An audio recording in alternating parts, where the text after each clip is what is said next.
took me 15 years enable for me to change my reality. And I will share to you today what are the things. Ano ba yung mga ginawa ko as a newbie back 15 years. Araw-araw tinitignan ko tong building na to. This is RCBC Plaza and PBCom. And these are the company that I used to sweep every single day para humanap ng kung sino magbibigay ng chance para sa akin.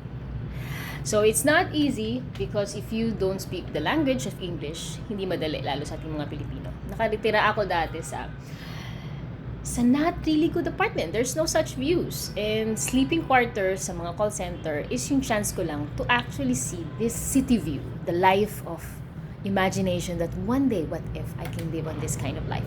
Hindi rin ako mayaman, pero may isa akong bagay na hindi ako tumigil. And I think, and I believe, all Filipinos in 2026 needs to learn how to do this as well. And it's not hard than what you could think. Sa 15 years na to, natutunan ko na hindi kababaguhin ang buhay kung pare-pareho lang ang ginagawa mo araw-araw.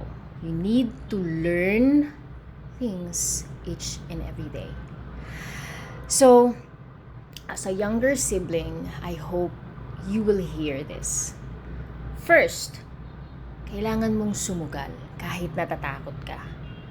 Kailangan mo yun gawin para matuto ka sa buhay. Kailangan nung matutong mag-isa. Hindi lahat kailangan palagi meron kang kaibigan, meron kang magulang. You have to learn how to manage when you're all alone. Mag-aral ka ng bagong skills. Every day, you pick up a book, pick up an audiobook, anything that you can learn your mind, enable for you to apply every opportunities. Hindi natin alam. Kahit hindi malinaw yung ending, you have to be open to every opportunities. And now, present moment, I am in Makati. Sitting all these things. Hindi to dahil swerte ako, kung hindi dahil araw-araw may ginawa akong maliit na bagay. Kahit pa isa-isa para baguhin yung reality ko.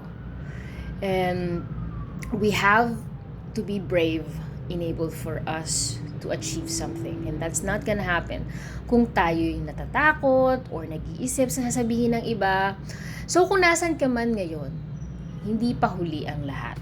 I believe that anyone has ability in their mind and stronger to what is your fears.